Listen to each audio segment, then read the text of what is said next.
Tervetuloa viimeinen odotettu vieraamme Riikka Purra. Kiitoksia. Mikäs tunnelma on eiliseltä? Jussi Halla-aho teki aika huiman loppukirin, niin oliko teillä kovat bileet?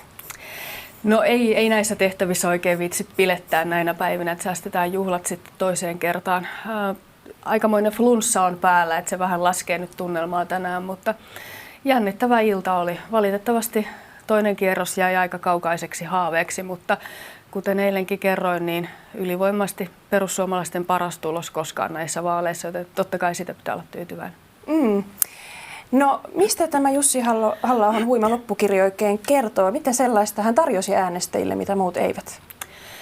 No paitsi, että meillä ylipäätänsä on vaaleissa tapana tehdä loppukiri, eli saada kannattajamme innostumaan ja villiintymään siellä aivan loppusuoralla, niin se on varmasti yksi tekijä, mutta totta kai Jussi Halla-aho myös merkittävästi erosi muista ehdokkaista, niin kuin ehkä meidän puolueemme linjat monissa asioissa eroavat muutenkin. Hänen linjansa on sellainen hyvin kumartelematon. Hän ei suotta vilkuille sivuilleen, vaan pysyy sillä linjalla, jolla hän on aina ollut. Ja se vetoaa sitten hyvin moniin ihmisiin. Se, että mitä tuossa kampanjan viime metreillä nähtiin esimerkiksi Ylen vaalipaneelissa, jossa pääministeripuolueen ehdokas Alexander Stubb sanoi, että hän ei tue hallituksen talouspolitiikkaa, mikä sinällään on jo melkoinen asia, jos ihmettelen, että siitä ei sen enempää sitten keskusteltu, niin Jussi Halla-aholta ei nyt tällaisia ulostuloja voi odottaa. Hänen ei tarvitse kalastella sinne sivuille. Tämä oli itse asiassa kiinnostava nosto. Stubb taisi, jos muistan tämän kommentin oikein, niin hän taisi siinä jotenkin sanoa näin, että hän edustaa itseään näissä joissakin mielipiteissä. Mitä tämä kertoo? Voiko perussuomalaiset asettua tällaisen ehdokkaan taakse toisella kierroksella? No se, että toisella kierroksella on kaksi liberaaliehdokasta. Toinen ainakin puolueensa mukaan oikealla ja toinen on vasemmalla ja siellä punavihreässä nurkassa, niin varmasti se aiheuttaa monille perussuomalaisille ongelmia, ketä voidaan äänestää toisella kierroksella. Toisaalta sitten, kuten mainitsin, niin itseäni suuresti hämmästytti tämä talouspolitiikan kommentti. En välttämättä usko, että se pitää paikkaansa, että hän oikeasti olisi sitä mieltä, mutta toisaalta kertoo juuri myös siitä, että miten paljon niitä ääniä pyritään kalastelemaan eri puolilta. Toivon kuitenkin, että mikäli Alexander Stubbista tulee presidentti, niin hän ei kuitenkaan ihan kaikkia lähtökohtia myisi. Viittaatteko siis tähän verotuskommenttiin? Ylipäätänsä tähän, minkälaista etäisyyttä hän halusi ottaa hallituksen vaikeistakin päätöksistä ja julkisen talouden korjaamisesta.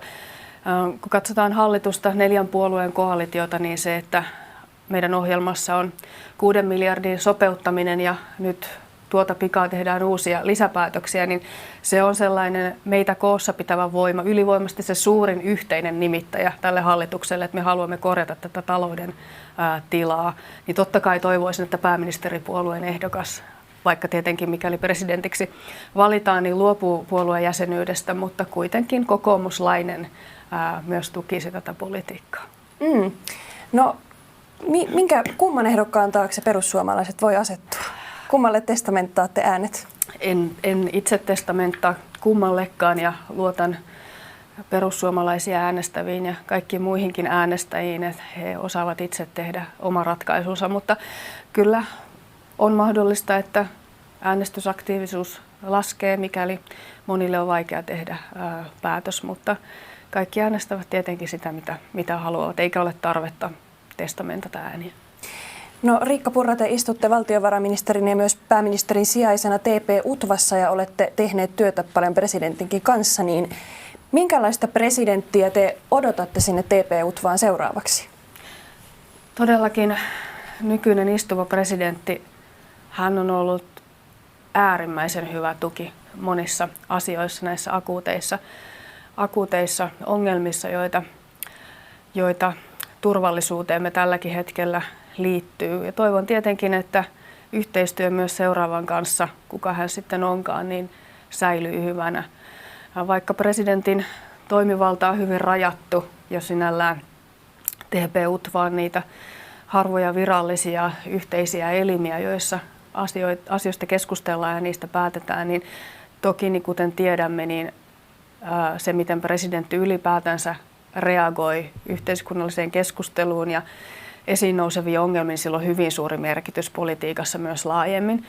Esimerkiksi Sauli Niinistöhän on puhunut niin taloudesta, sisäisestä turvallisuudesta kuin monesta muustakin asiasta, jotka eivät suoraan kuulu hänen alleen, ja olen kokenut sen hyvinkin tärkeäksi. Eli presidentin pitää uskaltaa myös sanoa mielipiteitään. Tiivistetysti, millaisia ominaisuuksia arvostatte presidentissä? Harkitsevuutta, ylipäätänsä sitä, että ei tarvitse vilkuilla sivuille. Presidentti on Suomessa, vaikka hänen valtaoikeutensa ovat varsin kapeat, niin hyvin arvostettu henkilö ja kansalaiset häntä kuuntelevat. Toisaalta hän ei ota tietenkään päivän poliittista kantaa, mutta hänen näkemyksiään kuunnellaan ja arvostetaan. Ulko- ja turvallisuuspolitiikka, tämä turvallisuustilanne, ylipäätänsä geopolitiikka, geotalous, tämä laaja kokonaisuus, niin eivät nämä tilanteet tule seuraavina vuosina ainakaan helpottumaan, joten presidentinkin rooli myös sitä kautta ehdottomasti korostuu, puhumattakaan sitten NATO-jäsenyydestä. No tässä palataan vielä tähän näihin kahteen ehdokkaaseen, niin tuossa Stubb sai hieman kritiikkiä. Onko Haavistossa jotain, mitä hän on tässä kampanjan aikana tehnyt väärin tai epäonnistunut, että miten näette näiden kahden ehdokkaan erot?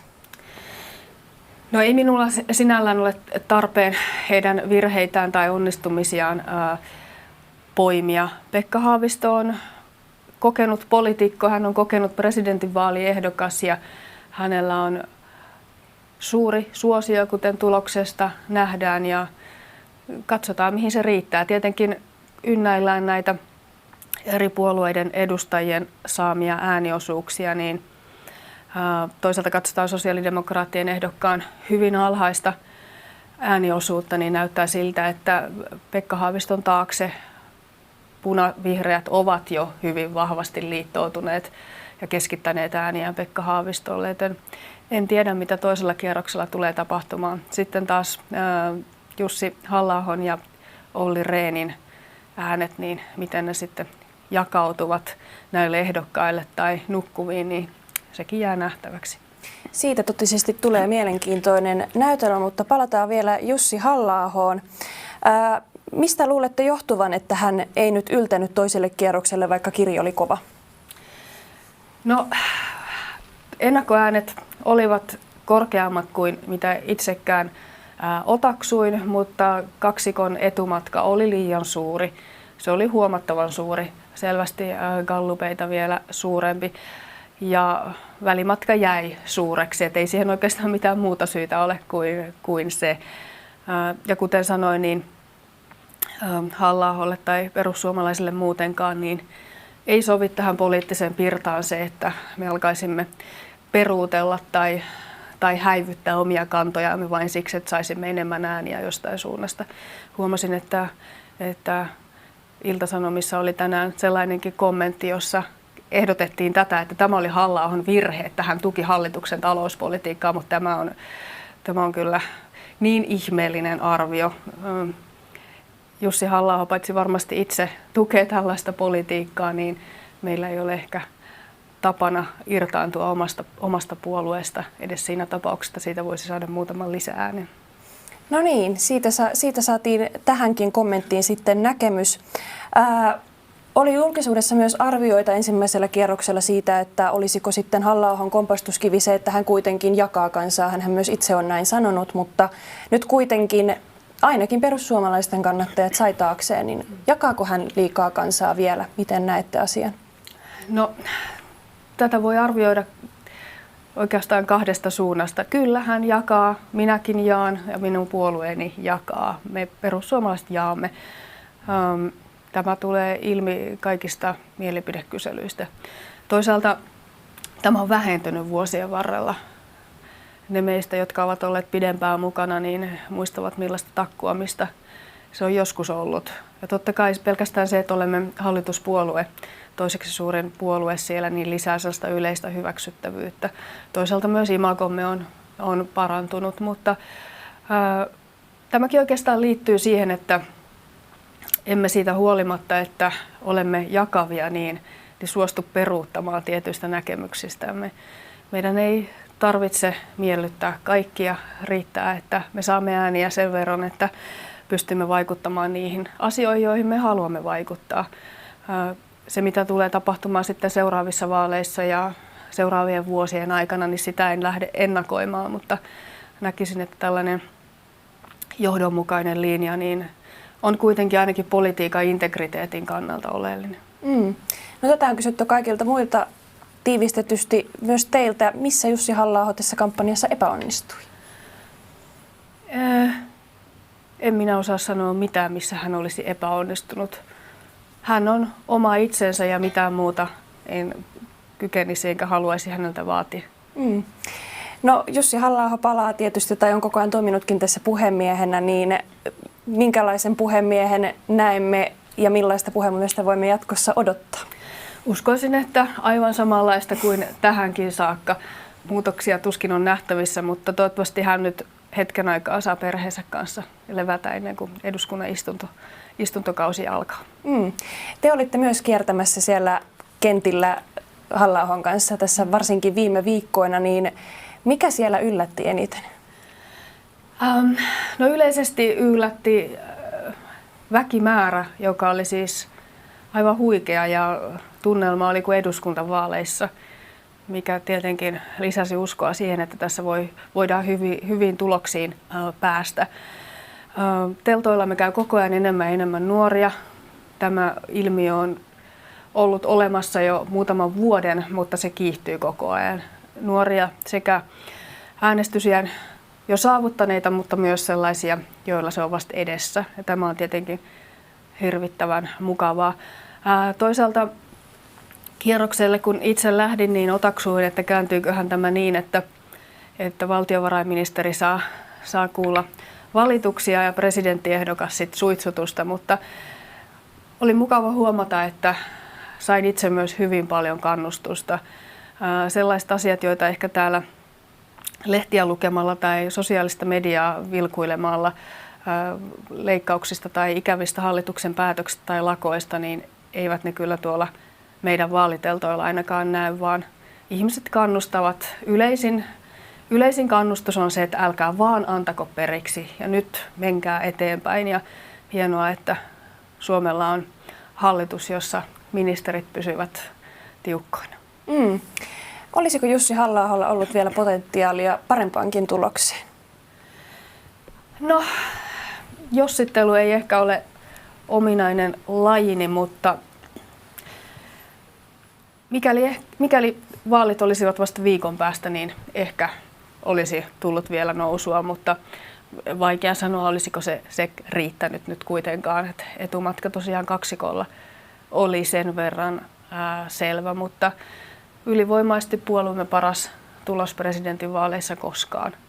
Ja ehkä joskus vaikkapa 6 vuoden päästä Suomi on jo valmis perussuomalaiselle presidentille. Oletteko pettynyt vai tyytyväinen tulokseen? No, kahtalaisesti en missään nimessä voi sanoa olevani yleisesti pettynyt tällaiseen tulokseen, joka prosenttiosuus on valtavan hyvä. Mutta totta kai olisi ollut hirvittävän hienoa, että olisimme päässeet toiselle kierrokselle, mutta ehkä juuri koska tulos oli näin selvä, niin ei sitä voi olla kauhean pettynyt. Mutta katsotaan, mitä tässä nyt seuraavien viikkojen aikana tapahtuu ja miten toisen kierroksen ehdokkaat asemoituvat ja toivotaan, että kansalaiset löytävät sen, jota haluavat äänestää. No, keskustelu on pyörinyt myös työmarkkina-asioiden ympärillä tässä presidenttiehdokkaiden, varsinkin tuon ISN vaalimessujen jälkeen. Niin mitä odotatte näiden ehdokkaiden sanovan työmarkkina-asioista vai pitäisikö heidän sanoa niistä yhtään mitään laisinkaan? No, varmasti kun tämäkin viikko etenee ja torstaina mielenosoituspäivä ja perjantaina lakkopäivä, niin on ihan selvää, että ehdokkailta asiasta kysytään. ja he siihen jotakin vastaavat. En osaa sanoa, mitä se tulee olemaan, mutta sillä varmasti on merkitystä yleisestikin tähän meidän yhteiskunnalliseen tilanteeseen. Ja itse nyt haluan todeta sen, että lakot ja ylipäätänsä tämä tilanne ovat hyvin ikäviä. Tämä maa ei varsinkaan tällaisessa talouden tilanteessa tässä suhdannehetkessä kaipaisi tällaista. Se ei ole työntekijöiden itsensä, se ei ole yritysten yhteiskunnan edun mukaista. Kyseessä on poliittiset lakot, joilla vastustetaan hallitusohjelmaa ja sen toimeenpanoa. Tähän on oikeus, mutta toisaalta näen, että hallituksella on myös oikeus viedä eteenpäin näitä toimenpiteitä, joita olemme kesällä kirjanneet. Näettekö, että presidentti voi kulissien takana kuiskia niin sanotusti, auttaa kenties sovun tai yhteisymmärryksen tai keskusteluyhteyden löytämisessä? No en välttämättä näe, en pidä sitä hirvittävän terveellisenä, mikäli presidentti lähtee sinne. Ylipäätänsä se monestikaan ei ole luvannut hyvää, mikäli poliitikot, puhumattakaan nyt presidentit, menevät sinne näitä asioita selvittämään. Että presidentille riittää tässä ulko- ja turvallisuuspoliittisessa ja muissa turvallisuuteen liittyvissä kysymyksissä ja näissä isoissa kuvissa varmasti kommentoitavaa ehkä akuuttia työmarkkinatilannetta tilanteen lisäksikin. No, viimeisen kysymyksen aika. Mitä haluatte sanoa niille Jussi Halla-ahon äänestäjille, jotka nyt pohtivat tuota äänestysurnille lähtemistä ja ehdokastaan? No kuten sanoin, niin luotan perussuomalaisten kannattajiin ja meidän äänestäjiimme ja en halua heitä ohjeistaa yhtään mihinkään suuntaan. Ja, ei varmasti ole helppo päätös, mutta totta kai toivon, että mahdollisimman hyvin kaikki pääsevät kuitenkin jonkinlaiseen ratkaisuun ja käyvät urnilla. Oikein paljon kiitoksia Riikka Purra, että pääsitte studioon ja näin me